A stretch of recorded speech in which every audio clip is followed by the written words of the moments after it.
E atenção, gostaria de deixar esclarecido desde o início do vídeo que esse tipo de configuração é pensado e voltado para laboratórios. Não é adequado para ambientes de produção por apresentar diversas vulnerabilidades. Olá, seja bem-vindo a este conteúdo onde irei demonstrar como estar utilizando o Server Manager e o Microsoft Hyper-V em uma estação de trabalho para que seja possível acessar e gerenciar servidores de forma remota em uma rede local, tudo isso trabalhando em Workgroup. E eu criei essa pequena topologia para exemplificar, começando aqui pelo meio, traz informações dizendo que a rede é local e é representada aí pelo endereço 192.168.100/24.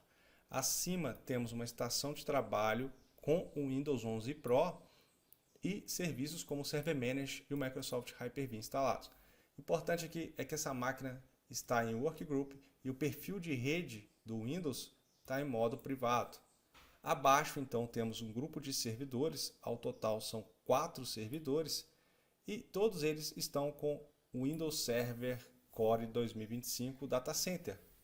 Perceba que o hostname, isso também é importante, tá? O hostname tem um prefixo chamado WC25 para padronizar a nomenclatura aí dos hostname. Essas máquinas contêm código que vai do 01 até o 04. Há uma pequena associação, né, no final do endereço IP, que é o 201 até o 204. Essas máquinas elas estão também em Workgroup e em perfil de rede privado.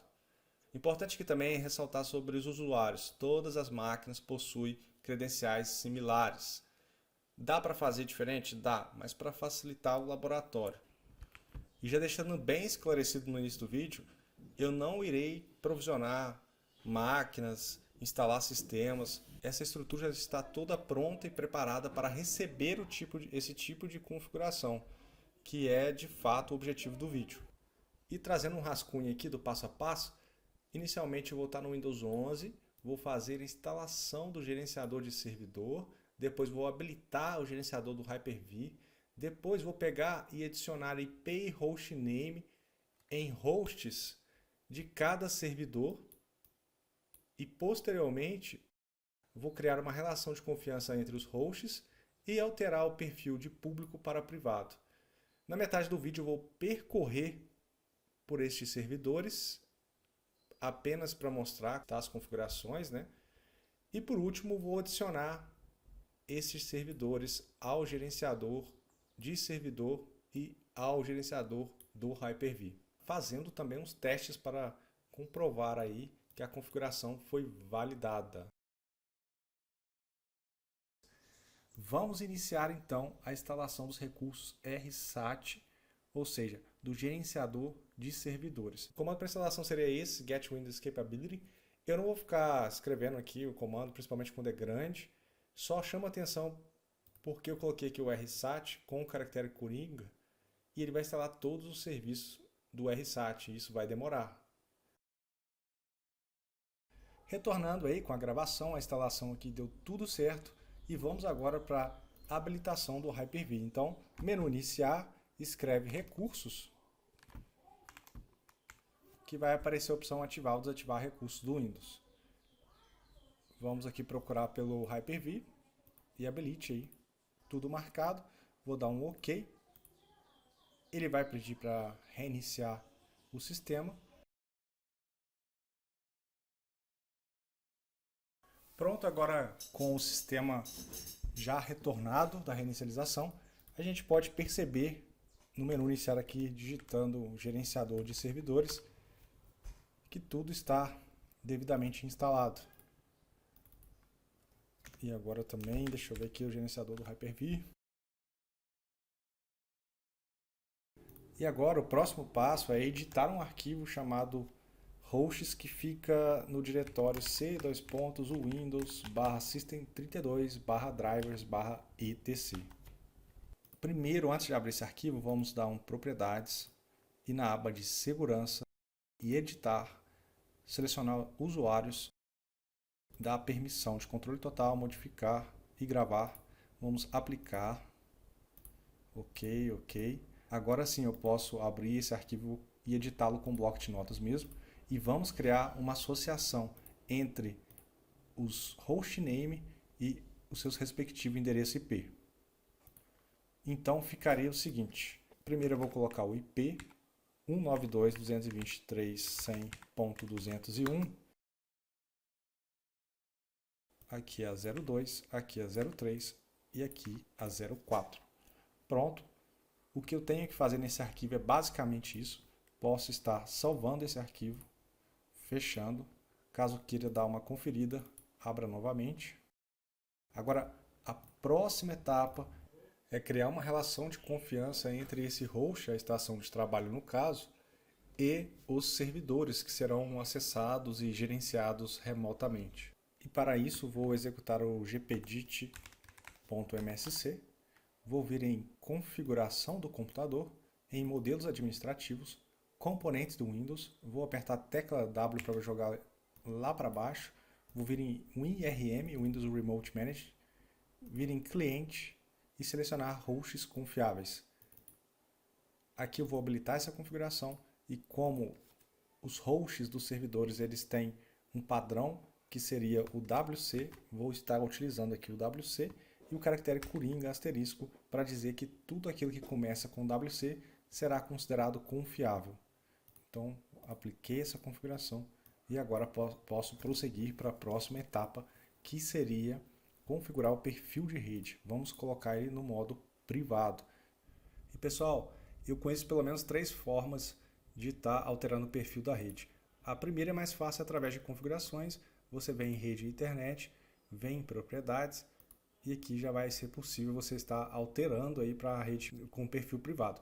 No meu caso, como a rede está como não identificada, o Windows por padrão ele não vai permitir que eu faça essa alteração por aqui. Então, no caso, eu tenho que chamar as políticas de segurança local. E eu vou fazer isso através do executar com o comandinho secpo.msc. Com a janela aberta, eu venho em políticas do gerenciador de lista de redes, venho em redes não identificadas e vou apontar como particular. Também posso colocar por usuário, sempre poder alterar quando ele quiser. Vou aplicar e OK. Perceba que agora eu vou ter uma rede de perfil privado. Mesma coisa eu posso fazer vindo aqui no terminal como administrador e bater o seguinte comando: get net connection profile pipe set net connection profile -network category private e dar um enter. Caso você queira checar se realmente essa configuração está em vigor, basta dar esse get net connection profile e dar um enter. Ele vai mostrar aqui pra gente que sim, tá do jeito que a gente gostaria. Eu vou mostrar para vocês também que através do comando netsh-db firewall show all state, a gente percebe que o firewall do Windows está ligado para todos os tipos de perfis, incluindo aqui o que a gente faz parte agora, que é o perfil particular. Como eu acabei de mostrar aí o status do firewall habilitado para todos os perfis e também falei muito sobre trabalhar em perfil privado, eu trouxe essa pequena documentação direto do site da Microsoft para poder fundamentar o porquê disso. No caso, para esse serviço de fato funcionar, é preciso que o Remote Manager esteja habilitado, ou então que você digite esse comando aí, Enable PS Remote, no PowerShell dos servidores. Este comando, Enable PS Remote, ele vai executar essas diversas operações, incluindo na versão que a gente está trabalhando, ele vai criar regras de firewall. Ele habilita uma exceção de firewall para comunicações. Por isso, não precisamos criar regras de firewall. Essa exceção de firewall será até mesmo criado para redes públicas, ou seja, dá para utilizar no modo perfil rede pública, no entanto, aí ficaria limitado à subrede local e, caso contrário, seria necessário criar aí regras de firewall. Mas não é o nosso caso.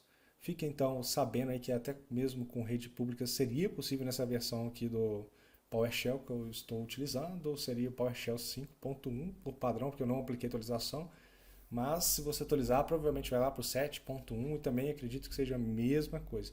Mas é sempre interessante checar, dar uma estudada para não ficar quebrando a cabeça depois, porque é bem comum aí pessoas terem aquela telinha que eu vou mostrar agora, que seria essa, né? Muita gente às vezes tem dor de cabeça para aplicar esse tipo de configuração, desabilita Firewall, habilita Firewall, não entende o porquê, então acaba que a pessoa não consegue colocar para funcionar, ou então coloca para funcionar, porém com etapas extras, né, desnecessárias. O recomendado é sempre ler a documentação, ficar atento ao versionamento também, antes de implementar. E eu estou aqui no Server Core, não tem muito o que mostrar aqui, a questão é só que está em Workgroup, que tem um nome aí padronizado, que é a opção 4, sim, ela é importantíssima, precisa estar habilitado, né, que seria o Remote Management, ou então você digitar no console Enable PS Remote. E a rede, né, tá com o IP fixo aqui, vou te mostrar, que é o 92.223.100.201. E eu também desabilitei o IPv6, vou até deixar na descrição aí o comando, caso você queira também desabilitar. E assim se encontra em todos os outros servidores, a mesma configuração. Agora eu vou voltar lá para o Windows 11. Eu criei esse arquivo então contendo os host names dos servidores. Vou estar fazendo o quê? Adicionando esses servidores aqui, importando esse TXT. Ok. E vamos esperar conectar. Pronto, está tudo conectado.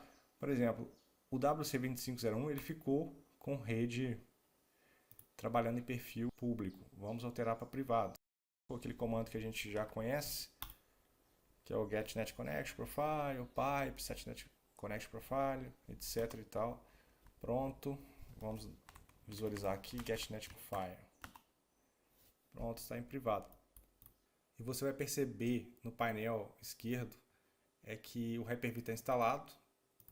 É porque eu tive que instalar, pelo menos na máquina 01 e 02, para testar a configuração, ver se estava tudo ok para dar prosseguimento à gravação. E deu tudo certo. Até eu gostaria de pontuar é que meu ambiente, cada máquina possui uma única placa de rede. No caso, quando eu instalei o Hyper-V, ele resetou esses endereços e eu tive que acessar diretamente as máquinas para apontar novamente os endereços IP. Se você estiver trabalhando em uma máquina virtual, um laboratório, é muito fácil adicionar aí trabalhar com duas interfaces de rede, uma interface dedicada ao Hyper-V. E se você tiver em modo produção, é óbvio que você vai ter mais de uma placa de rede, né? Só fique atento a isso mesmo. Na hora da instalação, pode ser que ele resete o endereço de IP, caso você tenha uma única interface. Então, eu vou fazer a instalação do Hyper-V. Hyper-V, adicionar.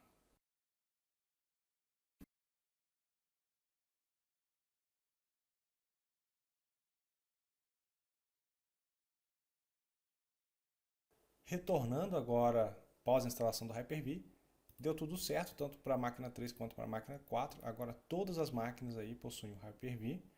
E a gente pode estar acessando aí o Hyper-V de duas formas, né?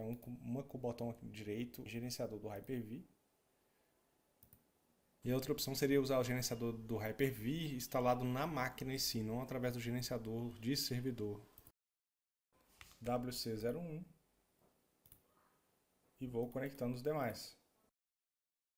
Pronto, todos os hosts foram adicionados. Eu posso estar até removendo esse meu servidor local.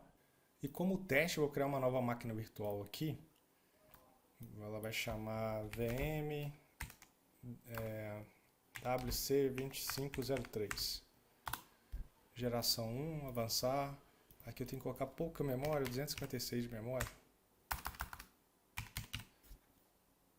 Colocar memória dinâmica também. Não conectado mesmo, só para testar. Deixa eu aqui em configurações e ajustar isso aqui. Senão ela não inicia. Tem pouca memória.